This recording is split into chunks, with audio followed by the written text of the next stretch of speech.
Soy Esther Pacheco León, psicóloga del Instituto de Salud Mental en el área de asesoría. Vamos a ver dentro de la guía MHGAP otros padecimientos de salud mental importantes. Estos padecimientos son considerados importantes porque deterioran el funcionamiento o también cuando la persona busca ayuda para tratarlos. Generalmente estas enfermedades pueden atribuirse al estrés o alguna de estas afecciones pueden ser similares a la depresión, más no una depresión. El paciente llega a la consulta generalmente los lunes o los viernes, son puntuales, van con mucha frecuencia, visitan a un buen número de médicos buscando solución a su sintomatología. Son síntomas somáticos que no pueden enclavarse en una categoría de diagnóstico de alguna enfermedad en específico, pero son síntomas que el paciente siente, que son una expresión del deterioro de su calidad de vida y que son generados probablemente por el estrés y por su forma de afrontar la vida o las situaciones que se le van presentando, ¿no?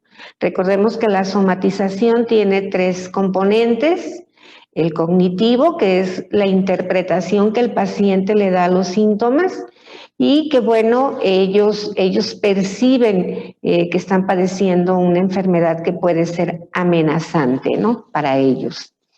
El otro componente es el conductual. Se busca un diagnóstico y un tratamiento médico de manera persistente y el otro componente es el experiencial, los síntomas que se experimentan.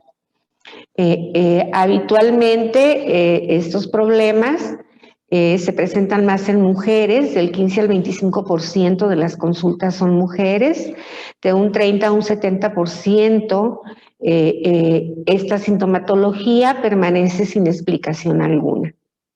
Este tipo de pacientes van a provocar una sensación de inefectividad en el profesional de la salud, van a provocar frustración y antipatía, ya que se consideran pacientes difíciles.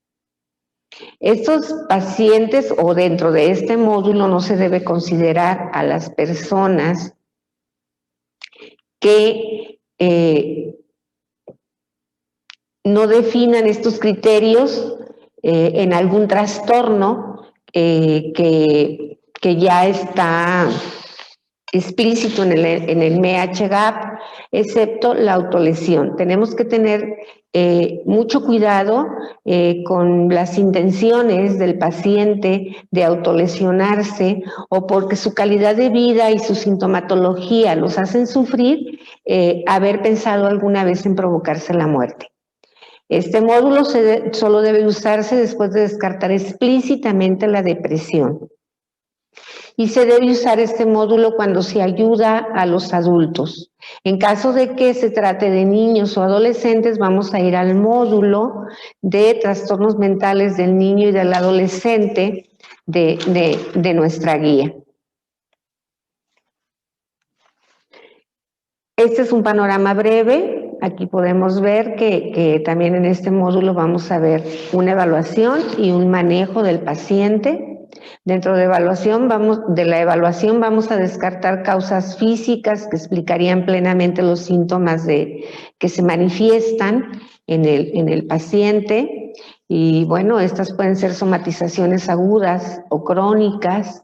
Vamos a descartar la depresión u otros trastornos de salud mental de acuerdo a la guía del MHGAP.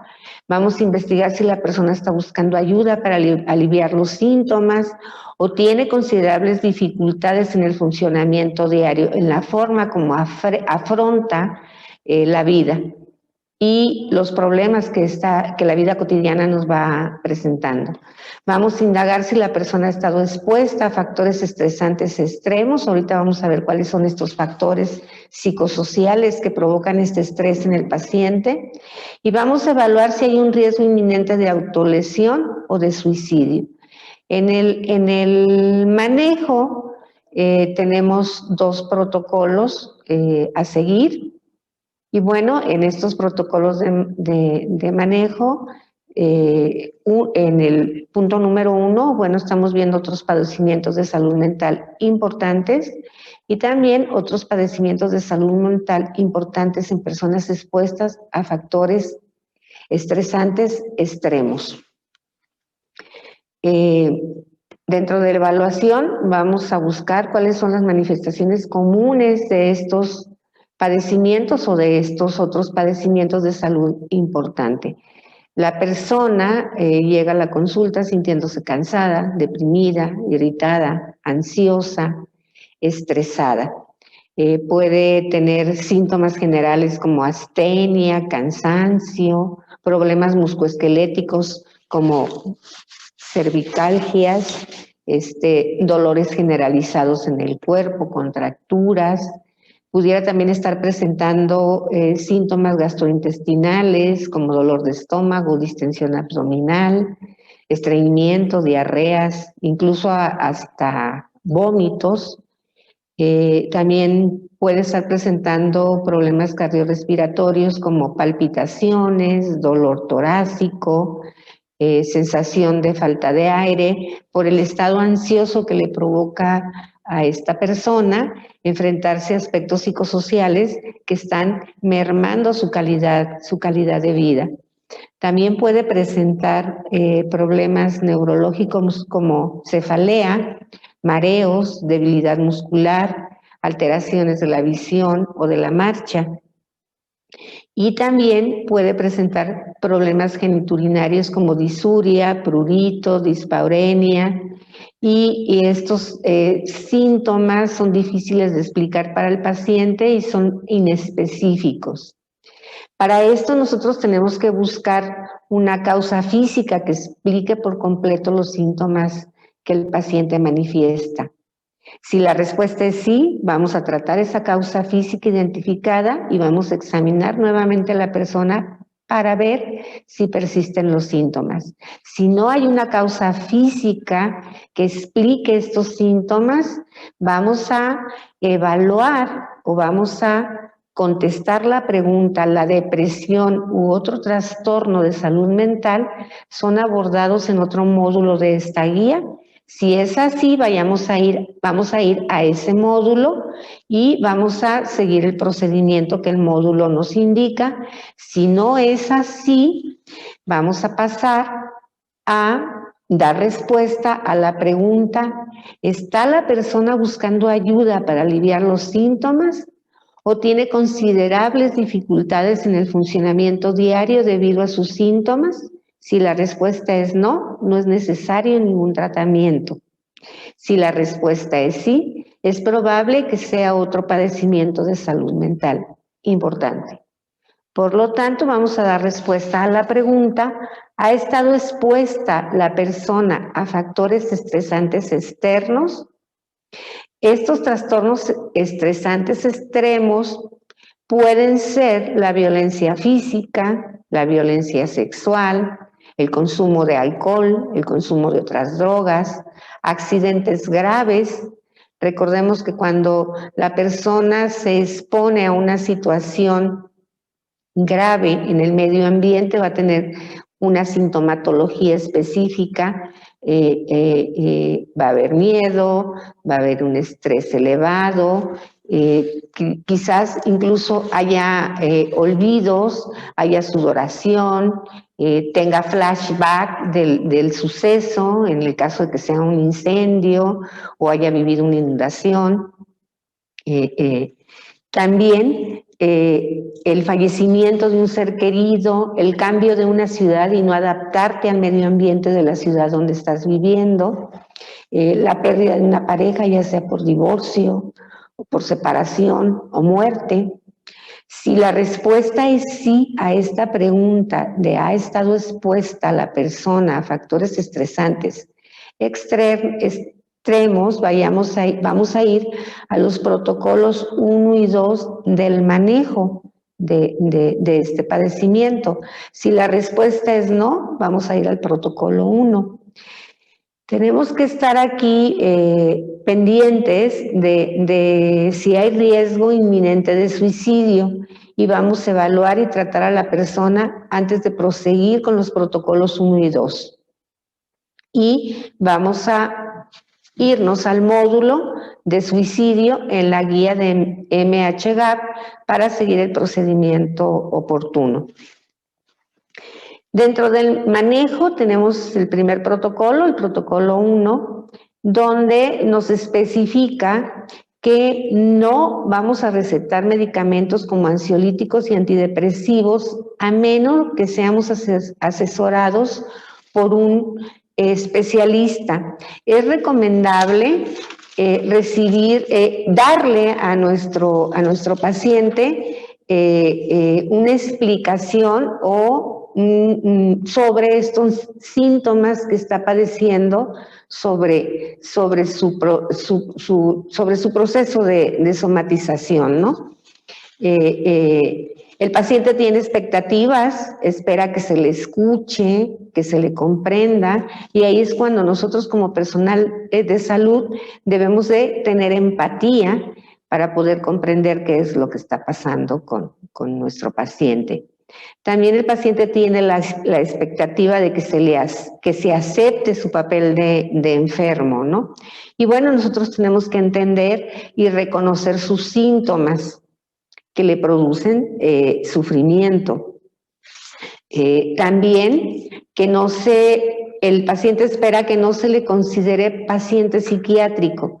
Aquí tenemos que reconocer y legitimizar sus síntomas y explicarle, asociar sus síntomas con la forma como él está enfrentando la vida cotidiana, con el manejo de sus emociones a través de la psicoeducación.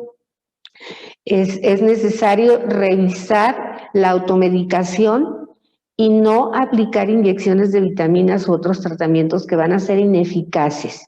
Incluso el paciente nos va a explicar que ya algún otro médico le dio ese medicamento y que no le hizo efecto. Entonces, es importante explicarle por qué no se le darán vitaminas u otros tratamientos ineficaces y se le recomendará la atención psicológica o el tratamiento psicológico o el apoyo psicológico para que él vaya mejorando sus herramientas de afrontamiento dentro de su vida cotidiana, ¿no? En todos los casos vamos a reducir el estrés y vamos a fortalecer los apoyos sociales, como se describe en el módulo APE, que es atención y prácticas esenciales en salud, ¿no? Donde vienen indicaciones de cómo hablar con nuestro paciente, crear un ambiente que facilite la comunicación, escuchar activamente al paciente, validar las emociones del paciente, no juzgarlo, usar un lenguaje sencillo para que él pueda comprender la situación por la que está pasando y las indicaciones que ustedes van a proporcionarle para que su calidad de vida aumente. Vamos a usar preguntas abiertas para que el paciente pueda expresar todo su sentir acerca de lo que él está sintiendo, ¿no? Vamos a permitir preguntas del paciente y vamos a mostrarnos sensibles a lo que el paciente está expresando, ¿no? Cuando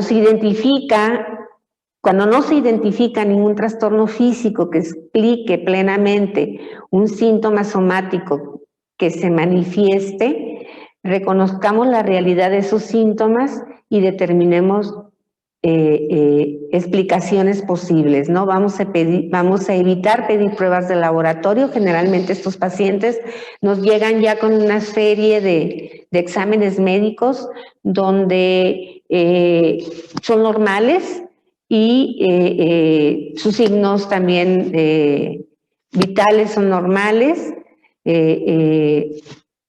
Y bueno, podemos explicarles o podemos explicarles, hacerles sentir que ellos se cuidan y que esto se debe básicamente al estrés que están manejando en su vida cotidiana. Vamos a informarle a la persona que no se le ha identificado ninguna enfermedad grave. Comuníquele los resultados normales del examen clínico y de las pruebas. Es bueno que el paciente sepa cuáles son sus resultados. Esto le va a dar tranquilidad. Si la persona insiste en que se realicen estudios adicionales, considere la posibilidad de decirle que llevar a cabo estudios que no son necesarios puede ser perjudicial para él, porque esto va a incrementar su preocupación, una preocupación que es innecesaria y que puede tener efectos secundarios como más síntomas somáticos como dolor de cabeza, cansancio, estrés. Reconozca que los síntomas no son imaginarios, el paciente sí los está sintiendo y que todavía es importante abordar los síntomas que causan un malestar significativo. Vamos a pedirle a la persona su propia explicación. Podemos hacer una pregunta sencilla, más o menos, ¿por qué considera usted que está sintiendo estos síntomas? Y ella puede ir expresando que probablemente sea por la situación que está viviendo en su casa, que quizás tuvo una discusión con sus hijos, con su esposo. Recordemos que estos síntomas pueden deberse a una vida insatisfactoria o también a una excesiva búsqueda de atención o una sobreexigencia del paciente sobre su vida cotidiana, ¿no? Explique que el sufrimiento emocional o el estrés a menudo incluyen sensaciones físicas. Las personas no suelen asociar las emociones con lo que están sintiendo. Y hay situaciones que son detonantes de ciertas emociones como la tristeza, el enojo, y que estos nos van a hacer sentir sensaciones como dolor de estómago, tensión muscular. Hay que investigar y abordar posibles vínculos entre estas emociones y el estrés. Vamos a promover la continuación de las actividades diarias, que no abandone las actividades de su vida cotidiana, como levantarse todos los días a la misma hora, acostarse todos los días a la misma hora, atender su casa, salir a hacer las compras, reunirse con sus amigos, porque esto es importante para su calidad de vida. Acordémonos de aplicar la práctica de reducción de estrés y el fortalecimiento del apoyo social. Si la persona está experimentando violencia en casa, podemos canalizarla a una institución o a una organización de confianza donde se le otorgue la atención necesaria. O podemos referirla con el psicólogo de nuestra propia institución para que inicie el fortalecimiento de herramientas que le permitan a él enfrentar la cotidianidad de su vida. En el protocolo 2 de otros padecimientos de salud mental importantes en personas expuestas a factores estresantes extremos, como la violencia física y sexual, accidentes graves, duelo por un fallecimiento. Recordemos que el duelo es un proceso de adaptación a una pérdida, al hecho de que una persona ya no está con nosotros. Y bueno, se tiene pasos o experiencias a seguir en este proceso de duelo, como es la negación, la no aceptación de la pérdida, es la tristeza, el enojo, y no se van a presentar necesariamente en ese orden, ¿no? y dentro de este proceso, a lo largo de 6 meses, si el paciente no mejora, bueno, nosotros tenemos que dar el apoyo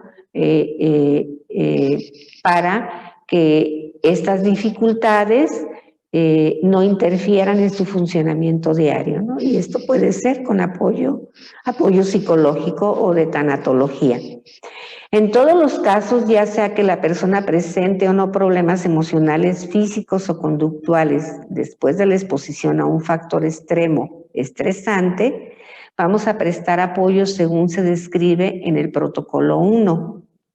Lo que vimos anteriormente, no vamos a recetar medicamentos ansiolíticos o depresivos a menos que sea muy necesario y supervisados por un especialista.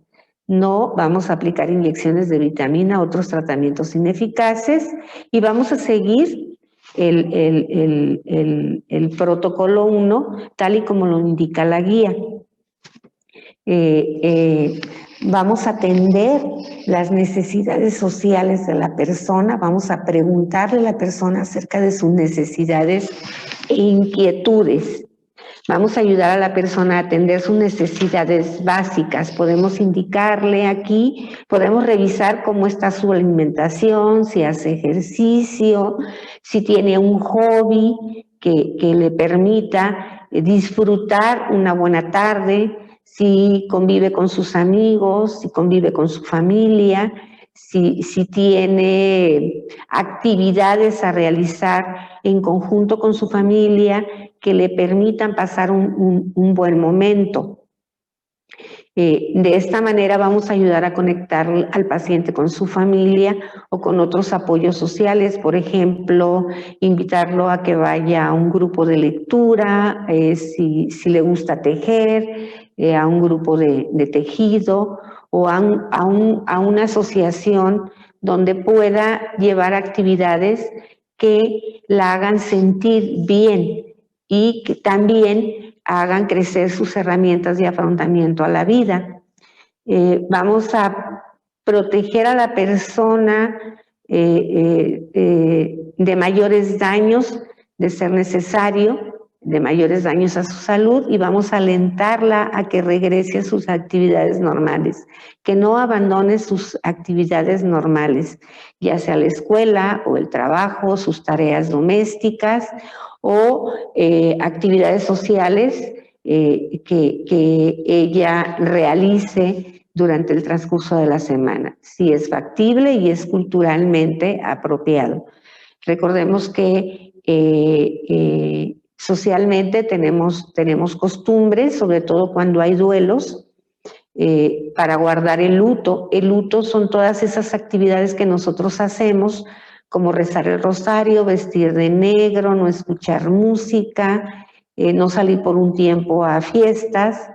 Y el duelo, bueno, el duelo son las emociones que sentimos ante la pérdida, como la tristeza, el enojo, la negociación que hacemos con un ser supremo y después la aceptación, ¿no?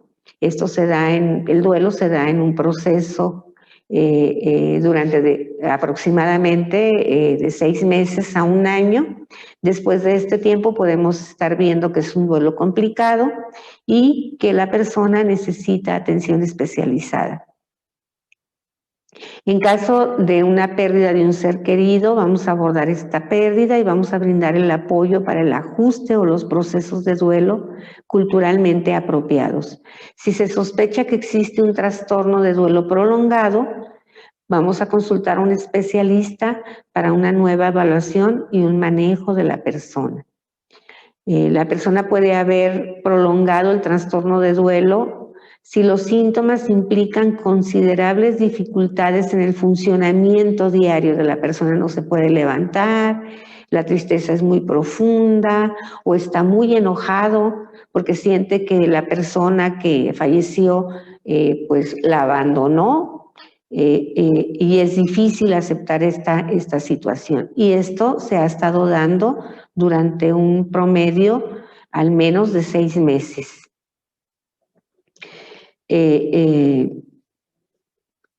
Durante estos 6 meses vamos a ver que hay una preocupación grave del paciente, hay una nostalgia intensa por esta pérdida, por la ausencia de la persona que ha muerto, acompañada de un intenso dolor emocional. En caso de reacciones a la exposición reciente de un suceso potencialmente traumático, esto pudo haber sido un secuestro, un intento de violación, violencia dentro de la pareja, violencia en la familia, pues las personas vamos a explicarle que las personas a menudo tienen reacciones después de este tipo de sucesos, ¿no? Y que estas reacciones pueden ser variables de una persona a otra y cambian con el transcurso del tiempo. Estos síntomas incluyen palpitaciones, achaques y dolores, alteraciones gástricas, ya decíamos, dolor de estómago, inflamación intestinal, dolores de cabeza, síntomas emocionales, tristeza, miedo. Podemos tener flashbacks de la situación y esto puede provocarnos dificultades para respirar, dificultades en el sueño, ya sea que nos vayamos a dormir y estamos despertando constantemente o nos dormimos y despertamos muy temprano y ya no podemos dormirnos o tenemos dificultades para dormirnos inmediatamente y nos dormimos después de 2 o 3 horas de haber ido a la cama, ¿no? Además de tristeza, ansiedad, estar muy irritables, incluso muy agresivos, tanto con la familia o con el personal médico que lo atiende. Esos sentimientos se pueden exacerbar o pueden reaparecer cuando se presentan recordatorios de este acontecimiento estresante o nuevos factores estresantes. En la mayoría de los casos, los síntomas probablemente van a disminuir con el tiempo, en particular si la persona recibe el apoyo necesario o tiene el descanso suficiente para reducir el estrés. Cuando está pasando por este tipo de situaciones, vamos a aplicar lo que el módulo APE nos indica, que recordemos que es la escucha activa, tener un ambiente que facilite la comunicación para el paciente, vamos a validar sus emociones. Es muy importante validar las emociones al paciente porque así él se va a sentir reconocido y bien atendido. No lo vamos a juzgar, vamos a usar un lenguaje sencillo, vamos a resumir y repetir los puntos claves de la conversación y así él va a sentir que nosotros estamos escuchando y poniendo atención. Y vamos a mostrarnos sensibles acerca de lo que el paciente está sufriendo. Si se sospecha que existe un trastorno de estrés postraumático, vamos a consultar con un especialista para una nueva evaluación y un manejo. Sobre todo si este manejo va a incluir un tratamiento farmacológico. Después de un suceso en potencia traumático, quizás la persona va a sufrir un trastorno, como ya lo dijimos, de estrés postraumático. Si los síntomas incluyen considerables dificultades en el funcionamiento diario, por lo menos un mes, y la recurrencia de sueños atemorizantes. El paciente va a hablar de pesadillas, de escenas retrospectivas, que vienen siendo los flashbacks, o la intrusión del pensamiento, del recuerdo del suceso. Y bueno, esto le va a provocar temor, horror intenso, va a sudar y va a evitar deliberadamente esos recordatorios del suceso. Va a haber una inquietud excesiva, un estado de alerta a un peligro. Las personas que han padecido terremotos, que no es común aquí en Durango, pero hemos tenido inundaciones. Hay personas que duermen con el pie pegado a la pared para sentir la vibración o sentirse seguros ante situaciones de alerta, ¿no? Pueden tener reacciones desmesuradas ante ruidos muy fuertes o movimientos inesperados. Y esto pues forma parte de los síntomas del estrés postraumático y es necesario un tratamiento especializado. Es importante el seguimiento con los pacientes. Este seguimiento puede darse de 2 a 4 semanas. Vamos a pedirle al paciente que si los síntomas no han disminuido, regrese para efectuar una nueva evaluación y ver si está mejorando. Si está mejorando, vamos a continuar con el plan de tratamiento, vamos a efectuar el seguimiento según sea necesario. Si la persona han desaparecido sus síntomas, bueno, haremos ese seguimiento adecuado. Si no han desaparecido estos síntomas, si la persona no está mejorando o la persona, el cuidador insiste en que se realice otras investigaciones y tratamientos, bueno, pues vamos a regresar al protocolo 1 y 2 del manejo del paciente y vamos a considerar la posibilidad de consultar a un especialista para que nos dé la atención adecuada ante la situación que el paciente está viviendo. Hay preguntas que nos pueden ayudar para que el paciente pueda buscar ayuda, ¿no? Se siente segura en casa, está pensando en hacerse daño o poner fin a su vida.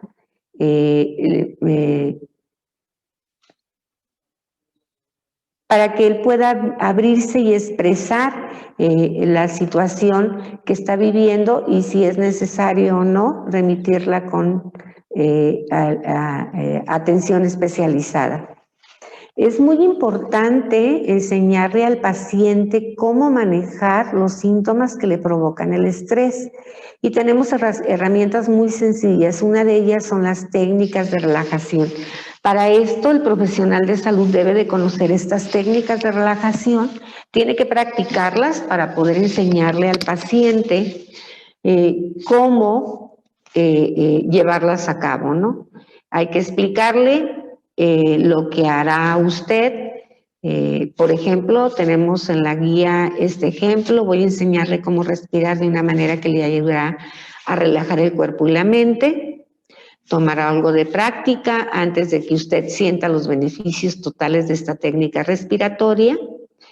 Recordemos que los pacientes dejan de respirar adecuadamente cuando están estresados. La respiración es más superficial y es más rápida, por lo que necesitamos concentrarnos en la respiración y hacerla más profunda, lo cual va a hacernos sentir menos tensos. Para empezar a relajarnos tenemos que primero cambiar nuestra respiración y antes de comenzar relajaremos el cuerpo. Y las indicaciones pueden ser muy sencillas. Comience lentamente los ejercicios de relajación y demuestre cómo respirar. Vamos a pedirle que agite y afloje los brazos suavemente, las piernas, y dejarlos totalmente relajados y flojos. Vamos a pedirle que retroceda los hombros varias veces, que mueva la cabeza lentamente. Le vamos a pedir que sienta cómo se relaja la tensión con este movimiento suave del cuello. Vamos a pedirle que se siente de manera recta, apoyando los pies sobre el piso, con sus manos sobre los muslos, y que cierre los ojos.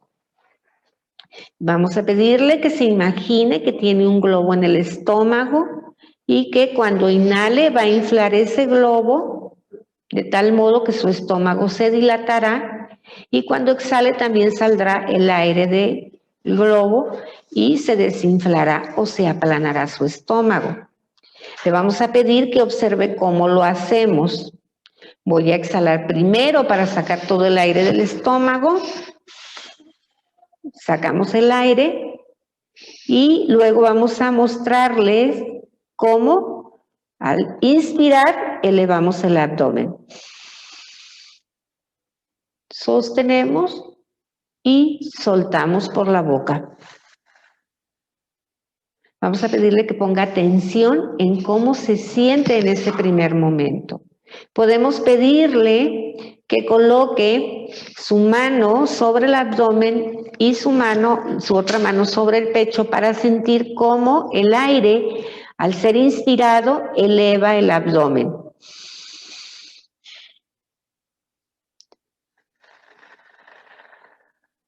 Y posteriormente, el segundo paso, vamos a desacelerar este ritmo de respiración, contando 3 segundos al inhalar, 3 segundos al sostener y 3 segundos al expirar.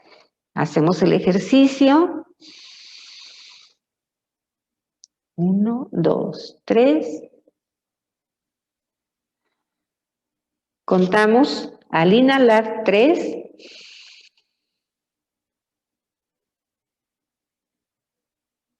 Y exhalamos en 3 tiempos. Vamos a repetir este ejercicio durante aproximadamente 1 minuto. Vamos a descansar 1 minuto y luego vamos a repetir el ejercicio 2 veces más. Es importante indicarle al paciente, como no está acostumbrado a hacer este tipo de ejercicios, que probablemente la primera vez que lo haga va a tener una sensación de mareo. Pero una vez dominando la técnica, esto le va a permitir sentirse totalmente relajado. Es importante que esta autopráctica la lleve a cabo varias veces al día. Puede ser al levantarse, a la mitad del día, mitad de la mañana, por la tarde o después de ir a dormir.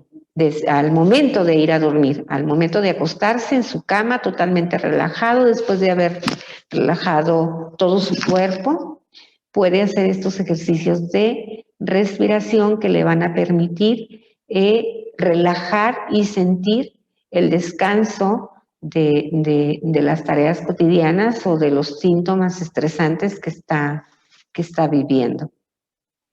Les voy a recomendar que revisen este video en YouTube. Vienen ejemplos sobre el interrogatorio que se le hace al paciente cuando recurre con una sintomatología somática debida al estrés. Y es interesante cómo el médico va abordando a la paciente y cómo la va sensibilizando para que acepte el tratamiento adecuado a su padecimiento. Es todo de mi parte, les agradezco su atención.